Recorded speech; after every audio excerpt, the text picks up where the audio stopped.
Por bondade, meu irmão, abra sua Bíblia em Mateus, capítulo número 22. Evangelho segundo Mateus, capítulo número 22.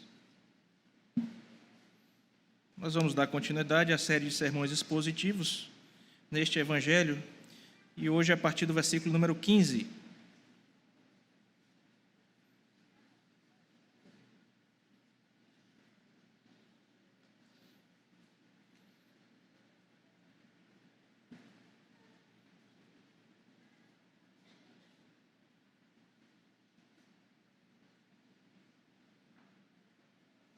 Diz assim a palavra de Deus.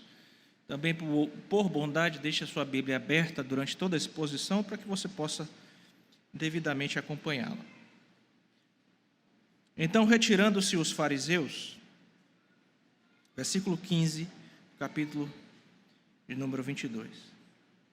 Então, retirando-se os fariseus, consultaram entre si como o surpreenderiam em alguma palavra, e enviaram-lhe discípulos, juntamente com os herodianos, para dizer-lhe: Mestre, sabemos que és verdadeiro e que ensinas o caminho de Deus, de acordo com a verdade. Sem te importares com quem quer que seja, porque não olhas a aparência dos homens. Dize-nos, pois, que te parece? É lícito pagar tributo a César ou não? Jesus, porém, conhecendo-lhes a malícia, respondeu: Por que me experimentais, hipócritas? Mostrai-me a moeda do tributo. Trouxeram-lhe um denário. E ele lhes perguntou: De quem é esta esfinge e inscrição? Responderam: De César. Então lhes disse: Dai, pois, a César o que é de César, e a Deus o que é de Deus. Ouvindo isto, se admiraram e, deixando-o, foram-se. Naquele dia aproximaram-se dele alguns saduceus, que dizem não haver ressurreição, e lhe perguntaram: Mestre, Moisés disse: Se alguém morrer, não tendo filhos, seu irmão casará com a viúva e suscitará descendência ao falecido. Ora, havia entre nós 7 irmãos. O primeiro, tendo casado, morreu e, não tendo descendência, deixou a sua mulher a seu irmão. O mesmo sucedeu com o segundo, com o terceiro, até o 7º. Depois de todos eles, morreu também a mulher. Portanto, na ressurreição, de qual dos 7 será ela a esposa? Porque todos a desposaram. Respondeu-lhe Jesus: Errais, não conhecendo as Escrituras nem o poder de Deus, porque na ressurreição nem se casam, nem se dão em casamento. São, porém, como os anjos no céu. E, quanto à ressurreição dos mortos, não tendes lido o que Deus vos declarou? Eu sou o Deus de Abraão, o Deus de Isaque e o Deus de Jacó. Ele não é Deus de mortos, e sim de vivos. Ouvindo isto, as multidões se maravilhavam da sua doutrina. Entretanto, os fariseus, sabendo que ele fizera calar os saduceus, reuniram-se em conselho. E um deles, intérprete da lei, experimentando, lhe perguntou: Mestre, qual é o grande mandamento na lei? Respondeu-lhe Jesus: Amarás o Senhor teu Deus de todo o teu coração, de toda a tua alma, de todo o teu entendimento. Este é o grande e primeiro mandamento. O segundo é semelhante a este: Amarás o teu próximo como a ti mesmo. Destes 2 mandamentos dependem toda a lei e os profetas. Amém. Até aqui, irmãos. Vamos mais uma vez orar pedindo que o Senhor nos abençoe, fale aos nossos corações, que sejamos edificados com a sua santa e bendita palavra. Ó Deus santo e bendito, nós estamos alegres e já expressamos isso diante do Senhor, especialmente agora, ó Deus, que vamos ouvir a voz do Teu Espírito, Senhor, a pregação, a proclamação autorizada das Sagradas Escrituras, ó Deus. E nós queremos Te pedir que o Senhor nos dê ouvidos prontos para ouvir, mentes prontas para entender e corações prontos, ó Deus, para praticar, ó Deus, para guardar, para viver, ó Deus, de acordo com aquilo que o Senhor tem nos ensinado. Faz assim conosco, com os nossos filhos, com todos nós aqui presentes essa noite, Senhor, para que sejamos, pela Tua graça, ó Deus, não ouvintes negligentes, mas operosos praticantes de tudo aquilo que o Espírito tem dito às igrejas. Então, abençoa-nos dessa forma, ó Deus, é o nosso pedido, no nome santo e precioso, ó Deus do nosso Senhor e Salvador Jesus Cristo. Amém. Meus irmãos, como nós vimos, nós vamos mergulhar hoje nas profundezas da sabedoria do nosso Senhor e Salvador Jesus Cristo, conforme registrado aqui nesse capítulo número 22, e eu queria convidar você a fazer um exercício aqui de reflexão, você imaginar que está ouvindo as palavras do nosso bendito Redentor, conforme ele vai sendo desafiado por 3 grupos, ele vai sendo testado por 3 grupos de pessoas. O primeiro destes grupos é um grupo formado por alguns aprendizes lá dos fariseus e os herodianos, que vieram trazer para o nosso Redentor questões políticas. O segundo grupo, o grupo dos saduceus, que era um partido também político daquela época, muito próximo ao sumo sacerdote, com grande influência, que veio testar o Senhor Jesus com relação a questões doutrinárias. E o último grupo, agora os fariseus mesmo, não os seus aprendizes ou os herodianos, que vieram experimentar o Senhor Jesus com relação a questões legais. E eu queria que você imaginasse estar lá, sentindo aquela tensão no ar destes homens maus, malignos, que estavam propondo estes testes justamente para matar o Senhor e Salvador Jesus Cristo. Eles estavam tentando conseguir alguma ocasião em que pudesse silenciar o nosso Redentor. Só que o que acontece é justamente o contrário. O nosso Senhor Jesus Cristo responde a estes 3 grupos com uma sabedoria que silencia a eles e que ilumina a mente dos ouvintes e as multidões que ficam maravilhadas. Então, meus irmãos, hoje nós iremos explorar essas interações do Senhor Jesus com esses 3 grupos que têm implicações profundas, não somente para aquelas pessoas, né, que ouviram essas palavras em primeira mão, mas também para nós, ouvindo isso por intermédio do Espírito Santo. Iremos descobrir como nós podemos aplicar essa sabedoria de Cristo às nossas vidas, especificamente trabalhando 3 aspectos, aprendendo com o nosso Redentor, portanto, a viver de maneira a honrar as nossas responsabilidades com Deus em primeiro lugar e depois com a sociedade. É o primeiro grande ensino desse texto. Em segundo lugar, nós vamos compreender o que é a ressurreição dos mortos e a vida eterna. E em terceiro lugar, nós vamos ser lembrados a respeito da lei, do cerne, do coração da lei, que é amar a Deus sobre todas as coisas e ao nosso próximo, como a nós mesmos. Por bondade, meu irmão, lembre-se que enquanto nós falamos a respeito destes ensinamentos, é o próprio Jesus, por meio do seu Espírito, quem está falando conosco, por meio da sua santa e bendita palavra. Antes de entrarmos para o texto em si, se faz necessário uma breve elucidação do contexto em que esse texto aparece. E aqui eu vou convidar você a fazer um pequeno passeio comigo a partir do capítulo número 21. Por quê, pastor?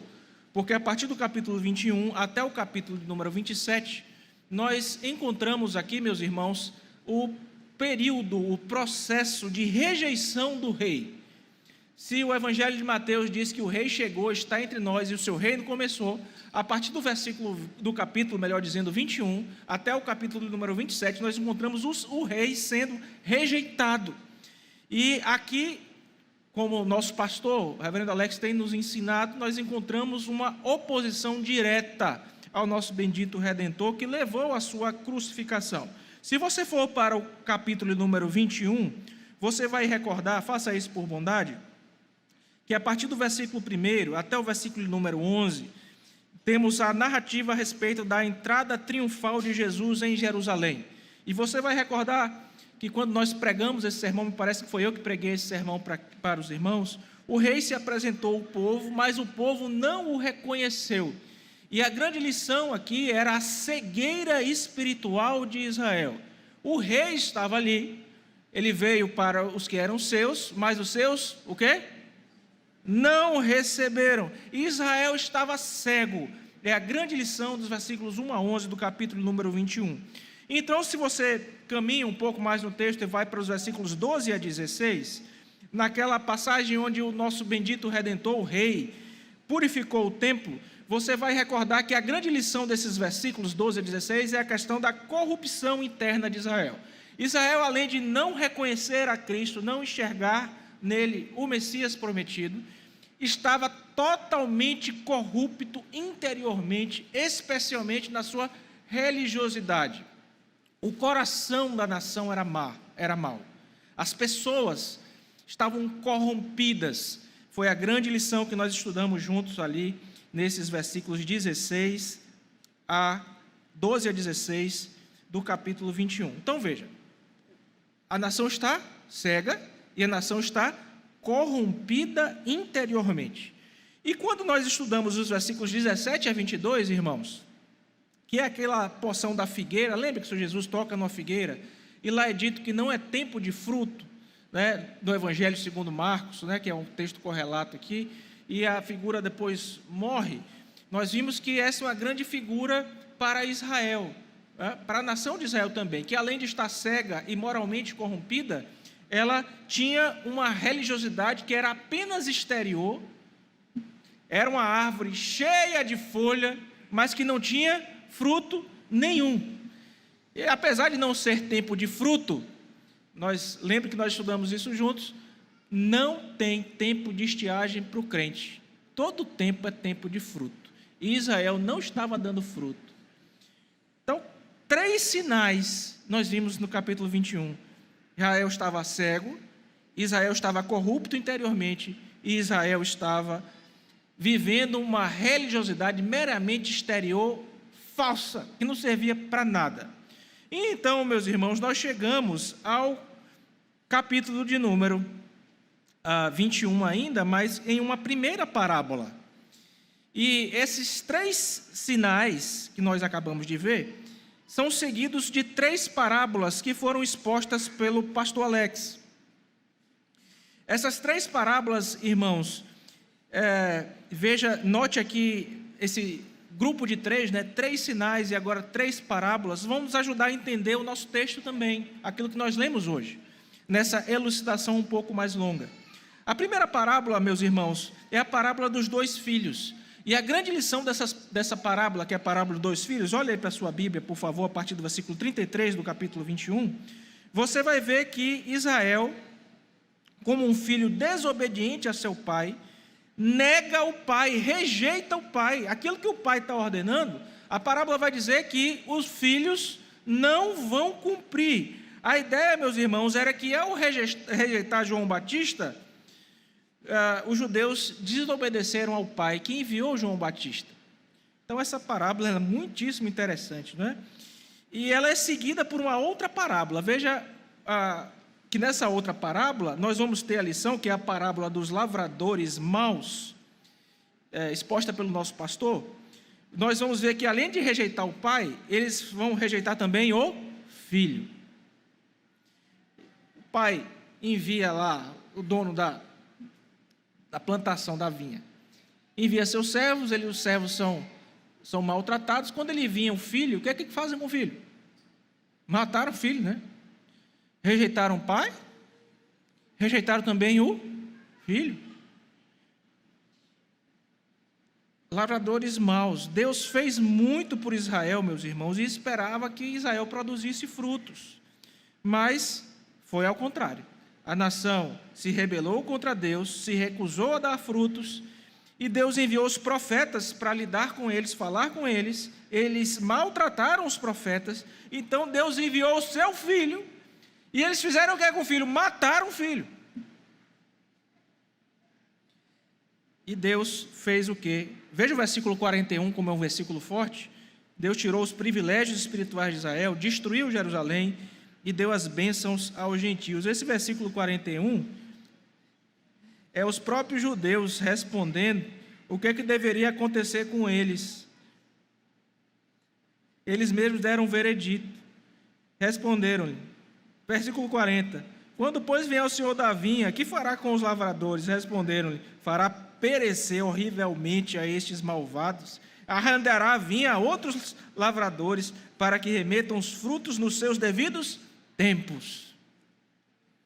Então, destruiu Jerusalém, tirou os privilégios espirituais e deu as bênçãos aos gentios. E a última parábola, que foi a parábola que nós vimos no domingo passado, a parábola das bodas. O pai convidou Israel para essa festa, as festas do casamento. Por quê? Porque o noivo estava lá, chegou, o rei estava lá com eles. E aqui, irmãos, veja, negaram o pai na primeira parábola, negaram o filho na segunda, e aqui nessa vão negar o Espírito Santo. Rejeitam o Espírito Santo. Por quê? Porque Israel estava resistindo ao chamado de Deus, e o executivo de Deus que nos chama é o Espírito Santo do Senhor. Isso trouxe julgamento nacional, e o rei voltou-se para os gentios. Tendo isso em mente, meus irmãos, nós vamos ver que o novo bloco, 3 sinais, 3 parábolas, nós vamos ter agora, irmãos, 3 testes, 3 sinais: cegueira, corrupção interior e religiosidade morta exterior. 3 parábolas: rejeitar o Pai, rejeitar o Filho, rejeitar o Espírito Santo. E agora, aqui, irmãos, 3 armadilhas, 3 perguntas. E como nós lemos, a primeira pergunta vai para a questão do tributo a César, é uma questão política dos herodianos. A segunda pergunta sobre a ressurreição, a questão doutrinária dos saduceus. Então temos que nos preocupar com questões políticas, temos que nos preocupar com questões doutrinárias. E o terceiro teste aqui, com os fariseus, a pergunta sobre o grande mandamento, que é uma questão legal, que nós devemos nos preocupar também. De sorte, meus irmãos, que se nós fôssemos resumir o ensino do nosso texto aqui em uma frase, em uma expressão, melhor dizendo, nós resumiríamos no seguinte, para você meditar nela e levar para casa. Ao ser testado pelos líderes religiosos, o rei Jesus ensina, em primeiro lugar, a importância de discernirmos as nossas responsabilidades com Deus e com a sociedade. Primeira parte. Em segundo lugar, ao ser testado pelos líderes religiosos, o rei Jesus nos ensina que há uma resistência espiritual que é diferente da existência que nós temos aqui agora. E em terceiro lugar, ao ser testado pelos líderes religiosos, o nosso Senhor Jesus nos ensina que o resumo da lei é amar a Deus sobre todas as coisas e ao próximo como a nós mesmos. É a lição desses 3 encontros, a lição do Espírito Santo para os nossos corações. De modo que nós vamos ver a primeira delas agora, meus irmãos. A importância de discernir e honrar nossas responsabilidades com Deus e com a sociedade. Dessa primeira parte do nosso texto, que vai dos versículos 15 a 22, na questão do tributo a César, uma questão política que foi levantada pelos herodianos e que eu passo a ler novamente e peço que você preste atenção.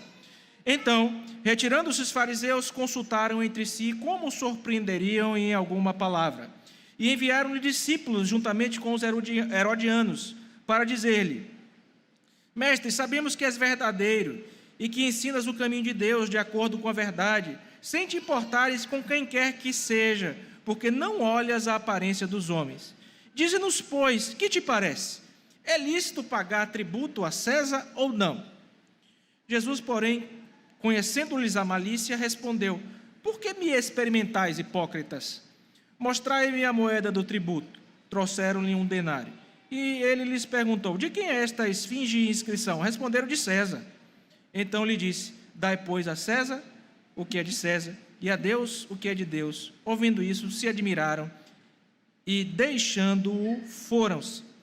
Essa primeira parte do nosso texto, meus irmãos, narra justamente esse episódio de alguns aprendizes de fariseus, os seus discípulos, e desses homens herodianos.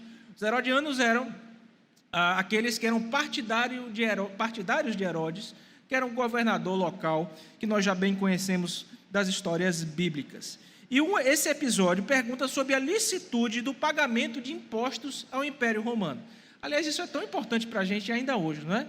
Quantas vezes nós nos questionamos com relação à licitude do pagamento da alta carga tributária que nós temos aqui no Brasil, que realmente é pesada. E se você, como cidadão, pessoa física, está reclamando, se você for dar uma olhada para o cidadão que tem a sua pessoa jurídica, você vai ver que ele sofre também demais. É praticamente impossível você manter uma empresa no Brasil. Os fariseus, então, se aproximaram do nosso Redentor, chamando ele de mestre. Interessante, não é? Mestre. E elogiaram o Senhor Jesus nas suas ações, na sua honestidade e na coragem do seu ensino. É como se fosse mais ou menos assim: olha, mestre, o Senhor é muito corajoso.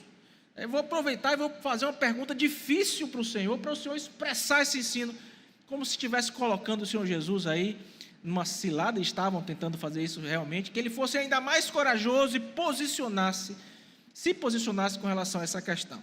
O que é interessante aqui entendermos, meus irmãos? Eles então apresentaram a pergunta assim: é correto pagar impostos ao imperador romano? Basicamente é isso. E qual é a casca de banana? Se o Senhor Jesus respondesse que não era correto, ele poderia ser acusado de insurreição contra os romanos. Ia ficar mal, né?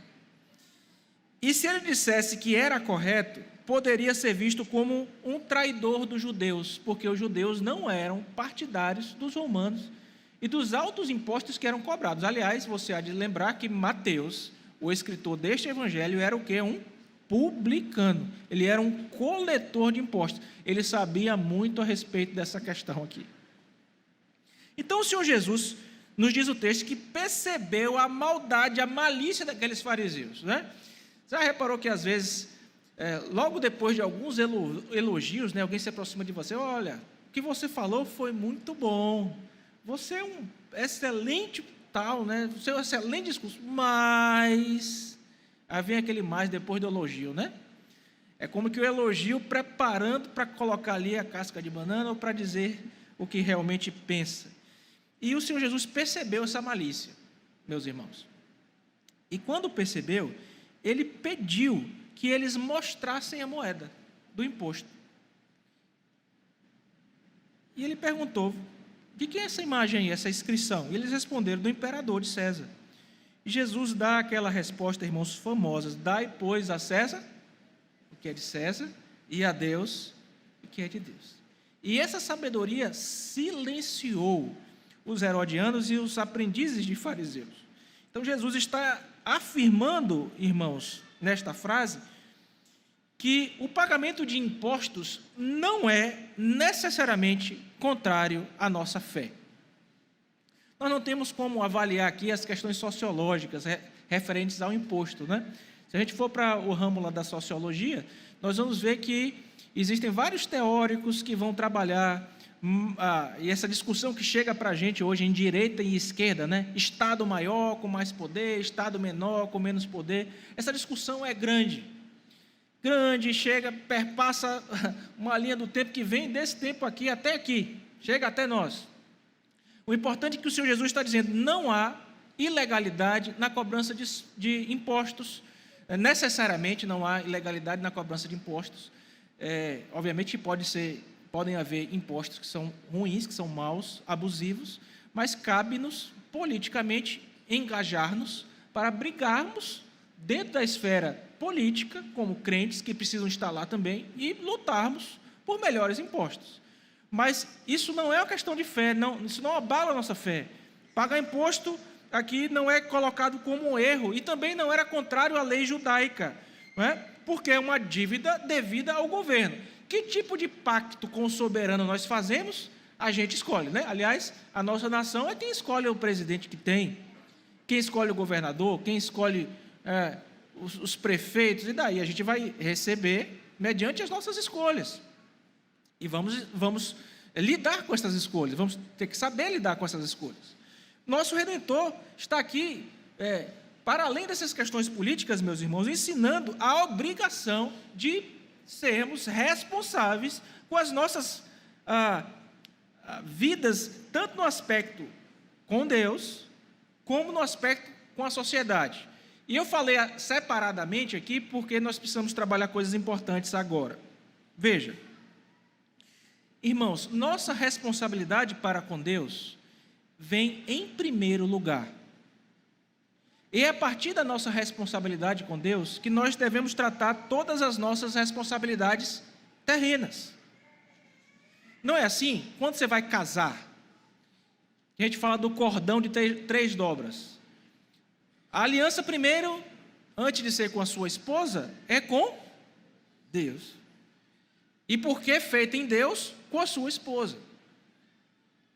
No seu trabalho, na sua atuação na sociedade é a mesma coisa. Você é chamado para atuar na sociedade como um servo de Deus. Então, dar a César o que é de César, dar a Deus o que é de Deus. Perceba, meu irmão, que a resposta do Senhor Jesus não coloca necessariamente o nosso dever para com Deus e o dever para com a sociedade como algo conflitante. Não é. Muitos conflitos históricos poderiam ter sido resolvidos, irmãos, se essa passagem fosse bem entendida e estudada. E então, nesta ocasião, em resumo, o nosso bendito Redentor está nos ensinando a respeito da responsabilidade para com tudo que nós fazemos, nossa atuação na sociedade e nossa atuação com o Senhor. Lembrando que, inclusive, quando estamos atuando na sociedade, estamos servindo ao Senhor. Me permita contar uma ilustração que vai ajudar você a entender essa lição, nosso ponto 1, a respeito do ensino do Senhor Jesus nesse primeiro teste que ele é submetido. Não sei se você vai recordar deste nome. Se não o conhece, busque conhecer.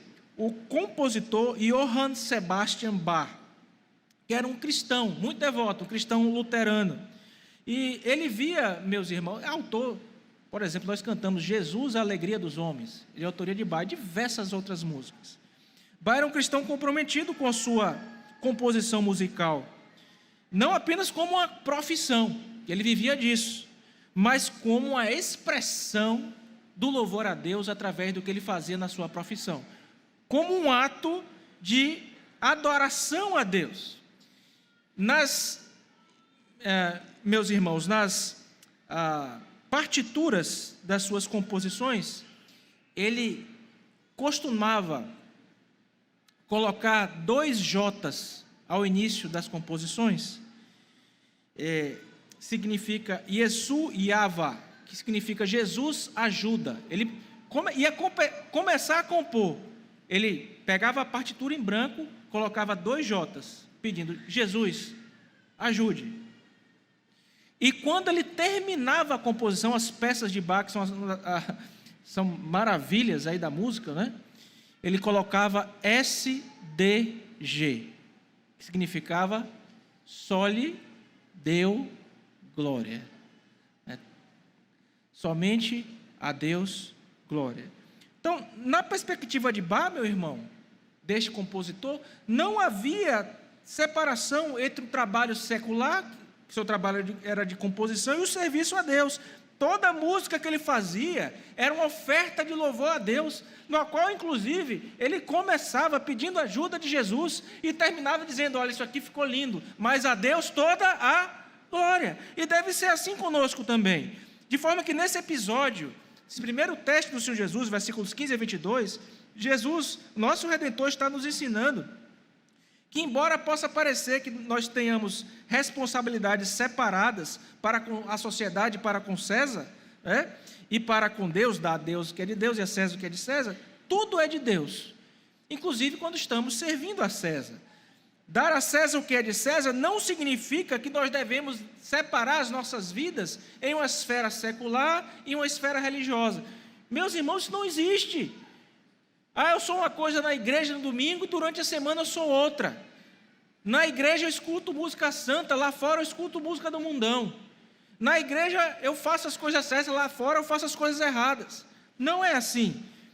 Então, como cristãos que somos, e especialmente cristãos reformados, somos chamados a cumprir as nossas responsabilidades na sociedade e na igreja, como uma forma de honrar e adorar o nosso Deus. Eu queria trazer algumas aplicações dessa primeira parte do nosso texto. Primeira delas, honre o seu compromisso ordinário. Deus deu a você condição, estudo, talento, você se formou na faculdade, fez um curso técnico, ou aprendeu alguma profissão, está fazendo. Honre a Deus nesta profissão que Deus te chamou. Sirva à sociedade, pague seus impostos, obedeça às leis, contribua. Quer brigar por imposto melhor, vote, seja candidato, seja votado. Faça tudo dentro dos limites, dos bons limites cristãos. Então, como servo de Deus, nós somos chamados a demonstrar para o mundo que somos seguidores de Cristo e honramos a Cristo com tudo que nós fazemos. Queríamos falar mais sobre vocação, mas não nos cabe nessa hora. Segunda aplicação: priorize o seu compromisso com Deus. Meu irmão, embora nós devamos cumprir as nossas responsabilidades com a sociedade, entendendo que lá também nós servimos a Deus, o nosso maior compromisso, meus irmãos, deve ser com as coisas de Deus. E aqui eu estou me referindo com o seu compromisso com o seu povo mesmo, com a igreja e com os dons espirituais que Deus te deu. Todos os aspectos de nossa vida, incluindo os nossos papéis aí como cidadãos, profissionais, membros da família, devem refletir a nossa submissão a Deus, mas especialmente, irmãos, as nossas atribuições aqui dentro. Deus tem te dado talentos, dons, habilidades que faz de você um mix de características completamente diferente do seu irmão que está aí do seu lado. E o que é que você está fazendo? Você está dando a César o que é de César, mas você tem dado a Deus o que é de Deus no sentido do seu serviço ao Senhor? E a terceira aplicação vai tratar isso, irmãos, nessa primeira parte. É uma loucura, meus irmãos. Eu chamo aqui questionar a nossa lealdade desequilibrada, essa aplicação. Questione a sua lealdade desequilibrada. Por quê? Porque é uma loucura você ser fiel à sociedade e negligenciar o seu relacionamento com Deus. Eu preciso fazer isso porque eu vou agradar meus amigos. Eu preciso proceder isso porque eu vou agradar os meus clientes. Eu preciso fazer isso porque eu vou agradar os meus parceiros comerciais. Desagradando a Deus? É assim que você faz?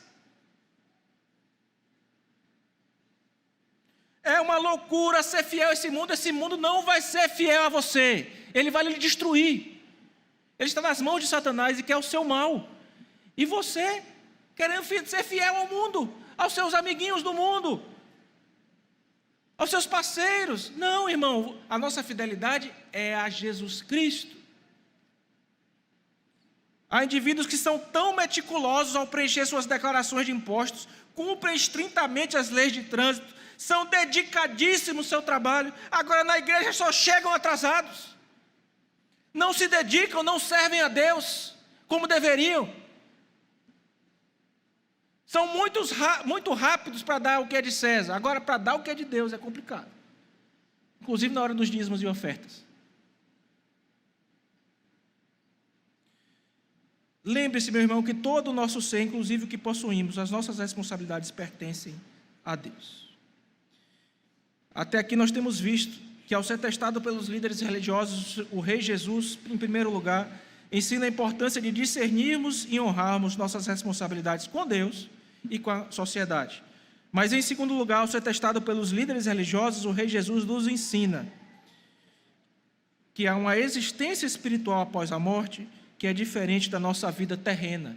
E ele faz isso, meus irmãos, tratando a questão da ressurreição, que foi um teste que envolvia um aspecto doutrinário proposto pelos saduceus, que não criam na ressurreição. Isso está nos versículos 23 a 33, que eu passo a ler agora, e por bondade convido a você a fazê-lo também. Naquele dia, aproximaram-se dele alguns saduceus, que dizem não haver ressurreição, e lhe perguntaram: Mestre, Moisés disse, se alguém morrer, não tendo filhos, seu irmão casará com a viúva e suscitará descendência, melhor dizendo, ao falecido. Ora, havia entre nós 7 irmãos. O primeiro, tendo casado, morreu, e não tendo descendência, deixou sua mulher a seu irmão. O mesmo sucedeu com o segundo, o terceiro, até o 7º. Depois de todos eles, morreu também a mulher. Portanto, na ressurreição, de qual dos 7 será ela esposa? Porque todos a desposaram. Respondeu-lhes Jesus: Olha a resposta, irmãos. Errais não conhecendo as Escrituras, nem o poder de Deus. Porque na ressurreição, nem se casam, nem se dão em casamento. São, porém, como os anjos no céu. E quanto à ressurreição dos mortos, não tendes lido o que Deus vos declarou? Eu sou o Deus de Abraão, o Deus de Isaque e o Deus de Jacó. Ele não é Deus de mortos, e sim de vivos.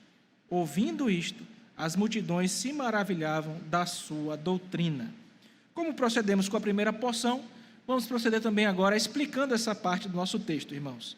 Aqui, no segundo teste, o Senhor Jesus agora encontra esse segundo grupo, o grupo dos saduceus, um grupo religioso, judaico daquela época, muito prestigioso também esse grupo.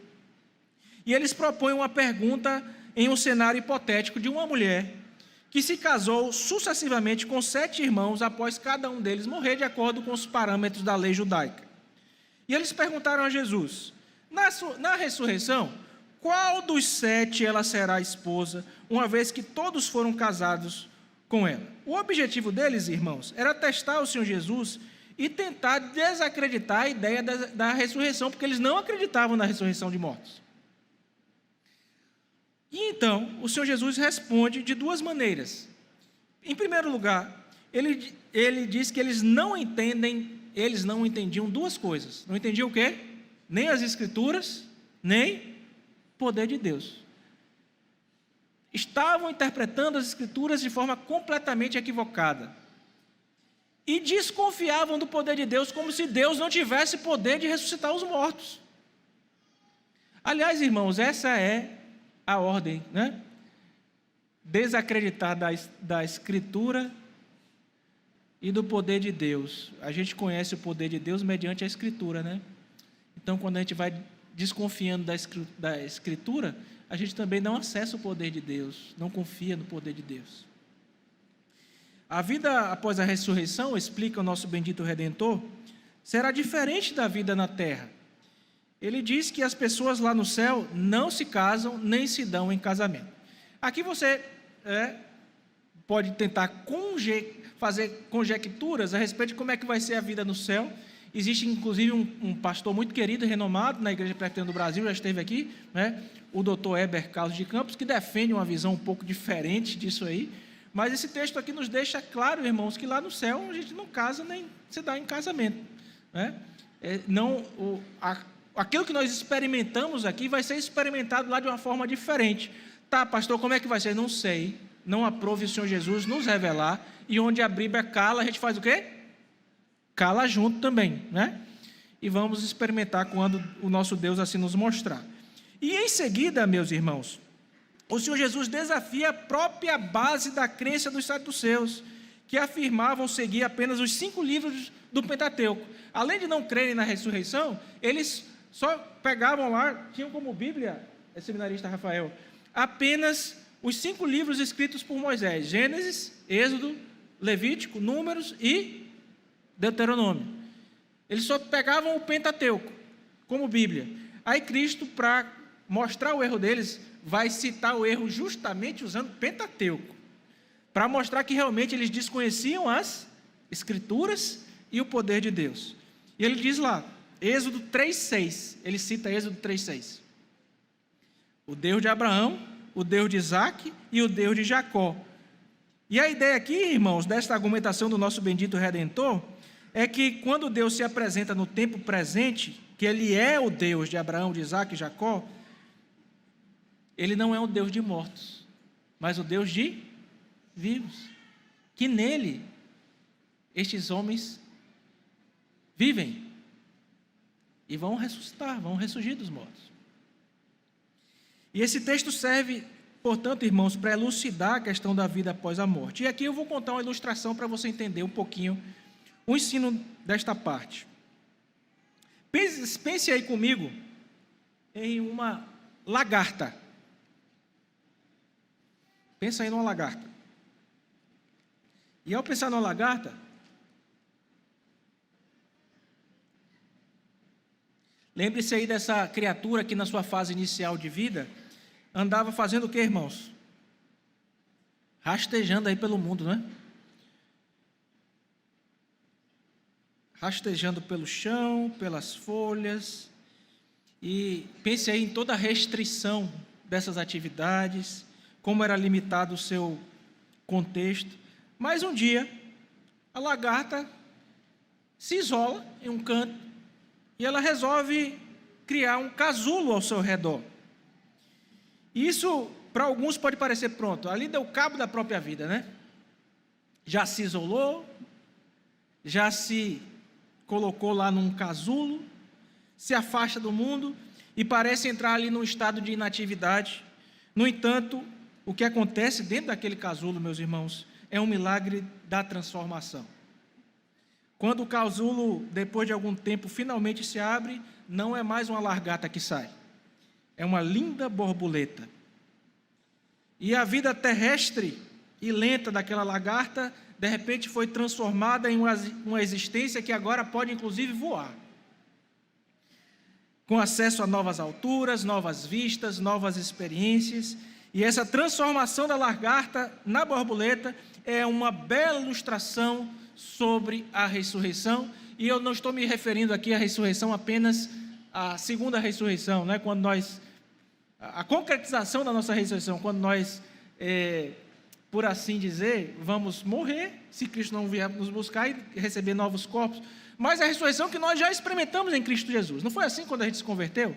Se você teve uma experiência de conversão quando não era criança, você se entregou a Cristo, vivia lá no mundo, daqui a pouco você se isolou, percebeu os seus erros todos, a gente estudou isso de manhã, entrou num casulo, vivia aí rastejando pelo pecado, e agora, meu irmão, Deus fez você, depois que saiu daquele casulo, uma criatura bela, que agora pode assentar-se nos lugares celestiais em Cristo Jesus, literalmente voar. Eu fico pensando, né, será que na segunda ressurreição a gente vai voar também? Ia ser tão bom, né, se a gente pudesse voar também.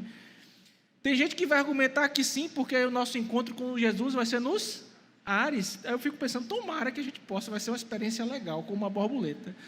Mas, ainda que simbolicamente, irmãos, nós podemos ter uma experiência totalmente diferente. Éramos como lagartas limitadas na nossa atuação, rastejando, mas assim como a lagarta é transformada em uma borboleta, nós somos transformados na ressurreição que temos em Cristo Jesus, irmãos. A nossa visão é mudada, nós conseguimos enxergar as coisas diferentes, experimentar coisas diferentes, tudo por causa da graça de Deus que opera em nós. Então, à luz disso, eu tenho algumas, irmãos, aplicações para fazer neste segundo momento. Valorize a esperança da vida eterna, é a primeira delas. Esses homens não criam, os saduceus não criam na vida eterna, nós cremos. Muitos de nós vivem como se a vida terrena fosse tudo o que há.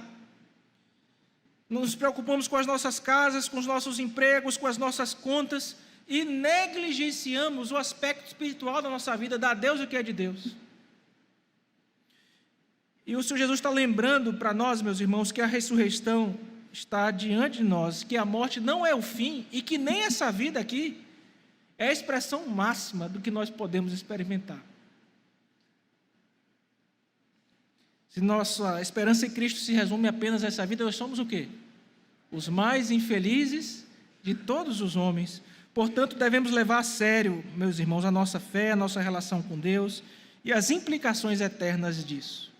Em vez de concentrar nossa energia em coisas que são temporais e que em nada colaboram para a nossa vida espiritual, nós devemos nos concentrar, irmãos, e investir o nosso tempo em coisas que beneficiam a nossa vida espiritual e a igreja do Senhor.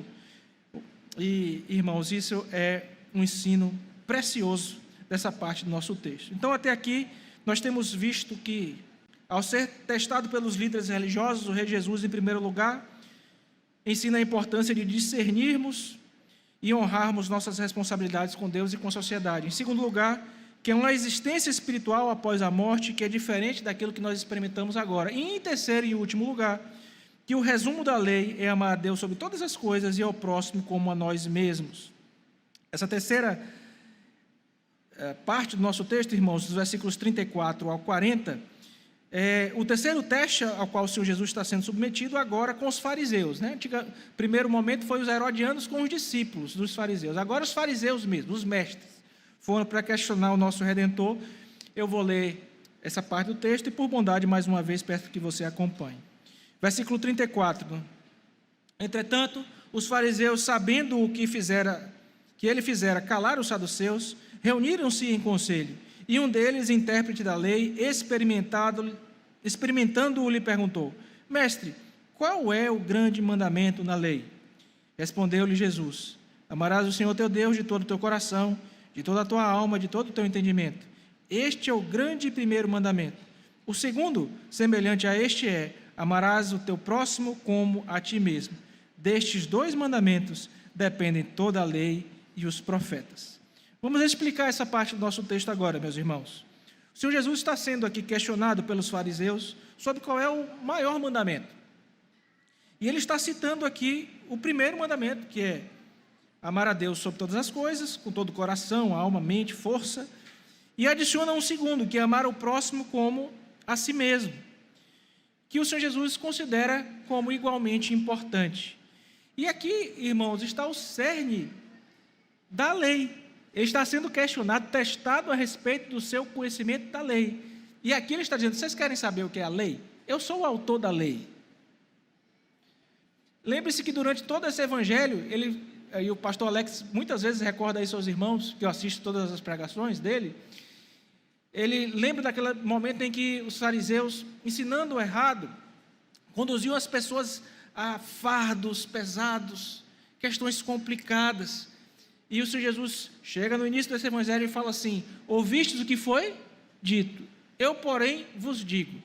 O Senhor Jesus não está aqui pegando a lei, dizendo assim: a lei dizia tal coisa, mas hoje nós estamos na graça, e a graça fala tal coisa, como você vai ouvir em muitos cantos por aí.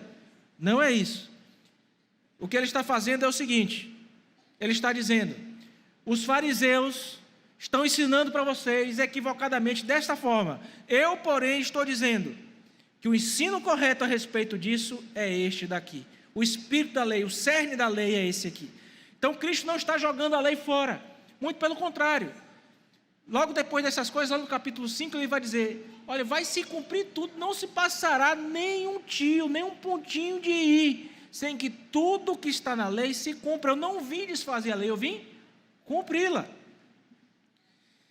E, irmãos, ele diz também que a nossa justiça deve exceder em muito a justiça dos escribas e dos fariseus. A aplicação da lei, a vivência da lei. Ora, ele está dizendo aqui, portanto, que cumprimos a lei amando a Deus sobre todas as coisas. Você quer entender a lei? Qual é a chave hermenêutica da lei? Eu quero entender a lei de Deus. Você vai lá olhar para o Antigo Testamento. Como é que você vai interpretar a hermenêutica, a ciência da interpretação? Você vai ter Cristo como os seus óculos para entender a lei. E Cristo está dizendo: a chave interpretativa é o amor. É o amor. Amar a Deus sobre todas as coisas e ao próximo como a nós mesmos. E essas duas coisas estão o quê? Você não pode amar a Deus sobre todas as coisas sem amar o próximo como a si mesmo. 1 João, nos testes de vida da primeira carta, vai dizer justamente isso. Como é que você diz que ama a Deus, a quem você não vê, se você não ama a seu irmão, a quem você? Mentiroso. Não é assim que ele diz? Então as duas coisas estão juntas. O amor ao próximo é um amor prático, meu irmão. Um amor prático. É um amor que é ensinado e é vivido de forma prática. Quem é o próximo? E aqui, irmãos, para os judeus, o próximo era o próprio judeu. Lembra da parábola do bom samaritano? O judeu achava que o próximo devia ser quem você ama, quem você gosta. Disse, não, quem é o próximo?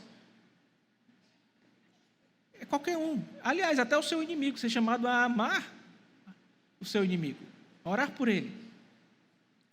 Eu vou contar uma ilustração interessante. Tinha uma senhora que vivia sozinha numa casa, numa rua bem tranquila, e ela não tinha visitantes, parece que era uma senhora que não tinha mais familiares, né?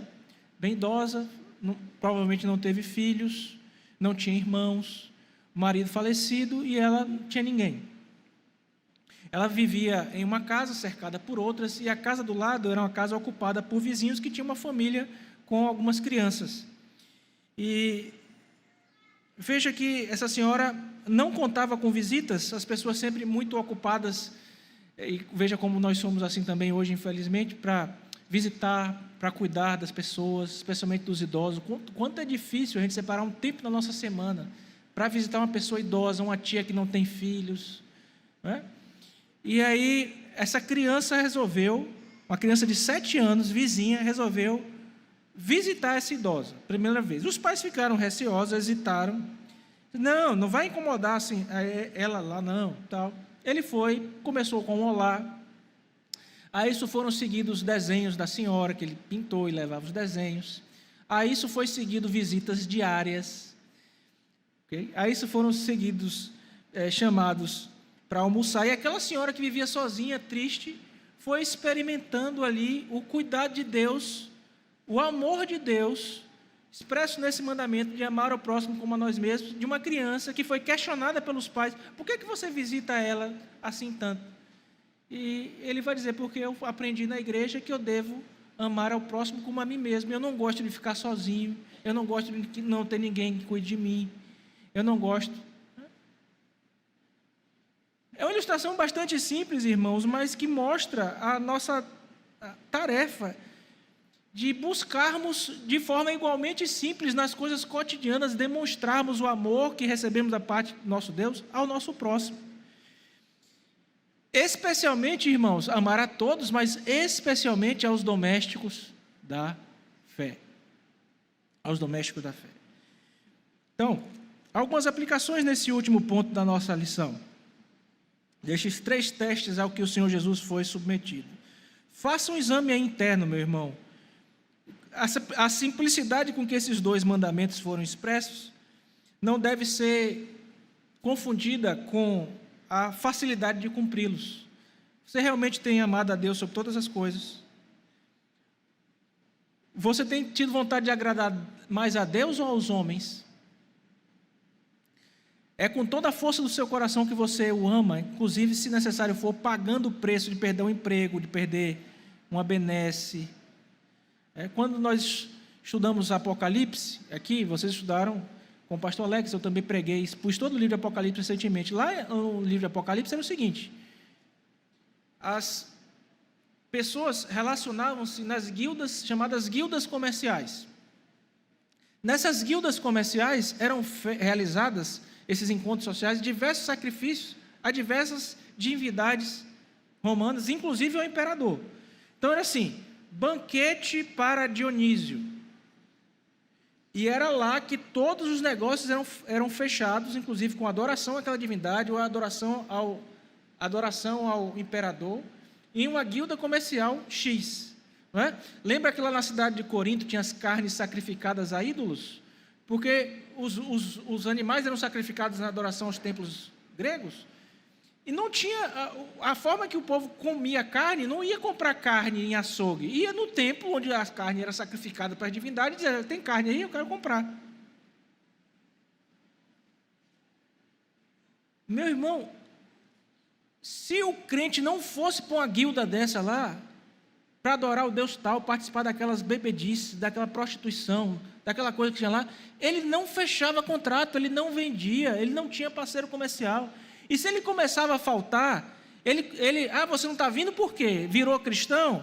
Pronto, em determinado momento, você denunciar um cristão, fazer com que você recebesse todos os bens daquele que você denunciou, caso fosse provado que ele era cristão também. Mas os cristãos pagavam o preço de serem chamados filhos de Deus. A igreja se reunia no domingo. Lembra lá dos crentes de Tessalônica? Que Paulo vai falar sobre os mortos, né? Não quero que vocês sejam ignorantes a respeito dos que dormem. Sabe por quê? Porque no domingo a igreja estava reunida nas casas. No outro domingo, olha para o seu irmão do lado, podia ser que o seu irmão que está do seu lado aí não tivesse mais, porque ele foi levado pela perseguição e foi morto por causa disso. Por quê? Porque não negociou as prioridades da sua vida. Amou a Deus sobre todas as coisas. E o próximo como a si mesmo. O cristianismo, meu irmão, sempre foi marcado, sempre foi marcado pela ajuda, pelo braço estendido para socorrer, para amparar. Então, que isso, irmãos, que possamos meditar sobre isso. Nós temos praticado esse amor em ação. E para concluir, irmãos, à luz desses 3 testes, dessas aplicações que fomos já trazendo para os irmãos à medida que os pontos iam sendo explanados, as divisões do texto. Todos esses 3 momentos aqui da nossa prédica, irmãos, ilustram a sabedoria do nosso Senhor e Salvador Jesus Cristo, lidando com perguntas e desafios de diferentes grupos. Ele destacou a importância das nossas responsabilidades com a sociedade, com Deus, afirmou a existência da vida após a morte e resumiu toda a lei e os profetas em 2 mandamentos de amor. Mas, além da sabedoria, meus irmãos, vemos o foco aqui de Mateus, escrevendo com um propósito literário específico, de mostrar a grandiosidade desse Cristo a quem nós amamos e servimos. Jesus nos ensina que tudo é de Deus e que nossa lealdade, nossa vida eterna, nosso amor, tudo vem dele e pertence a ele. E de sorte, meus irmãos, que olhar para esse texto, nós somos chamados a uma vida que honre a Deus em todas as áreas, uma vida que espera na ressurreição, uma vida que ama a Deus sobre todas as coisas e ao próximo como a nós mesmos. E é justamente Cristo que nos dá o exemplo de todas essas coisas. Ele não apenas ensina essas coisas para esses 3 grupos aqui. Ele viveu plenamente essas coisas que ele estava ensinando. Então, quando nós somos falhos em cumpri-las, ele, pela sua graça, cumpriu para que nós pudéssemos hoje, mediante o poder do Espírito Santo, sermos ajudados a cumprir também. Cristo é o centro da nossa fé e da nossa vida. Ele é o maior exemplo de lealdade. Ele é a nossa esperança de ressurreição. Ele é o nosso modelo de amor. E que à medida, irmãos, que nós meditamos em seus ensinamentos, nós possamos cada vez mais refletir a sua imagem em nossas vidas, cumprindo as nossas responsabilidades com a sociedade, esperando pela vida eterna, de forma responsável e amando a Deus sobre todas as coisas e o próximo como a nós mesmos. Em Cristo, nós vemos a verdadeira expressão de dar a Deus o que é de Deus e a César o que é de César. A afirmação da vida eterna e o amor perfeito ao Pai e ao próximo. E nele nós encontramos a possibilidade de, com a ajuda do Espírito Santo, também viver todas essas coisas. E que o Espírito nos ajude a vivê-las para a glória do nome do nosso Deus. Amém.